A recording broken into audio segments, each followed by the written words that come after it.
Assalamualaikum warahmatullahi wabarakatuh. Perkenalkan nama saya Sofia Samaraza dengan NIM 23650113. Di sini saya akan melanjutkan materi pertemuan ke-6, yaitu mekanisme pembuktian perkara cybercrime.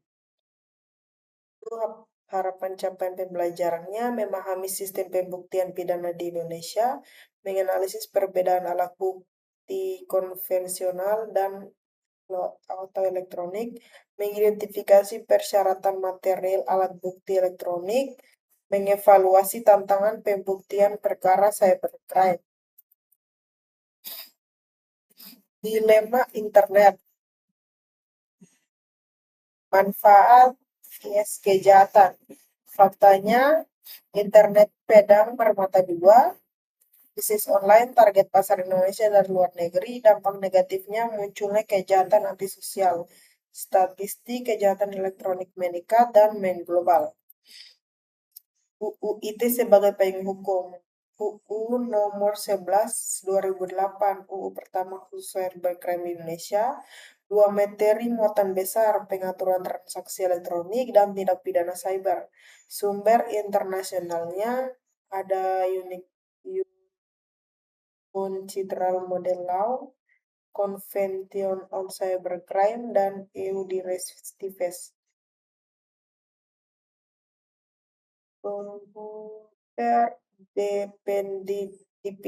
Dependensi era modern. Faktanya, ketergantungan pada komputer semakin tinggi, kemampuan TI-nya simpan kirim informasi dalam kualitas tinggi, contohnya email, SMS, video call dengan keluarga di luar negeri. Dampak hukumnya, masalah pembuktian informasi digital.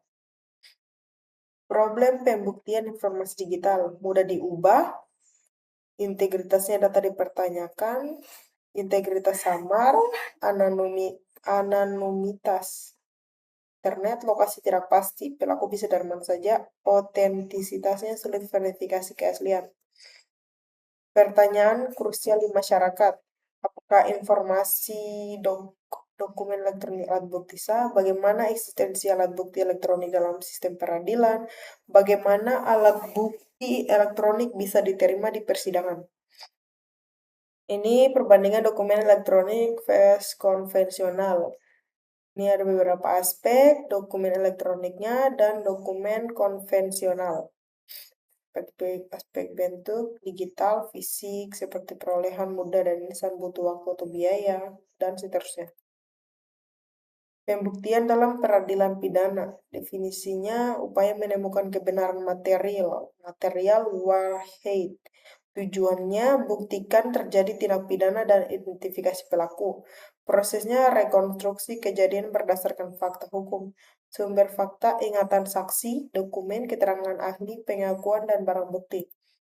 Sistem pembukaan Indonesia. Pembuktian Indonesia pasal 183 KUHP. Nama negatif sel pembuktian menurut UU secara negatif. Ada dua unsur, kesalahan terdakwa dibuktikan berdasarkan alat bukti sah menurut UU, keyakinan hakim berdasarkan alat bukti tersebut. Prinsipnya keyakinan hakim harus punya sumber atau alat bukti. Alat bukti sah dalam KUHP. Keterangan saksi, keterangan ahli, surat, petunjuk, keterangan terdakwa. Syaratnya memenuhi persyaratan formil dan material. Evolusi pengaturan alat bukti elektronik sebelum UU ITE diatur parsial di berbagai UU. UU ITE pengaturan komprehensif, lokasi dalam UU ITE bab 3, informasi, dokumen, tanda tangan elektronik, dan pasal 44. Pasal 5 Pasal 5 UU ITE landasan alat bukti elektronik. Ayat 1, informasi dokumen elektronik dan hasil cetaknya alat bukti hukum sah. Ayat 2, ayat 3, ayat 4, dan beberapa isinya.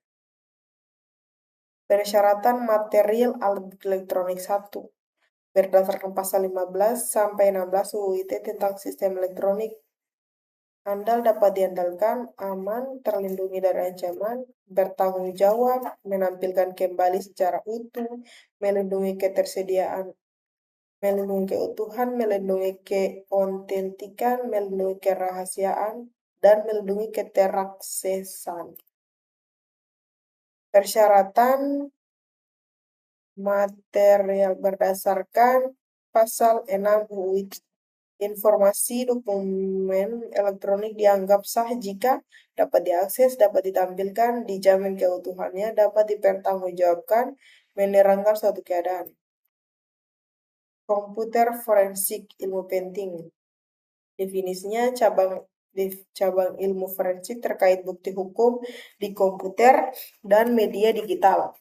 Sifat bukti elektronik rapuh, mudah diubah, rusak, maju. Kebutuhannya tindakan khusus dokumentasi, pengumpulan, preservasi, pemeriksaan. Konsekuensinya kegagalan atau bukti tidak bisa digunakan atau kesimpulan tidak akurat.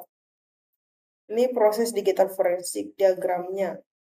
Pengumpulan bukti, collection, preservation, analisis, presentasi, presentation.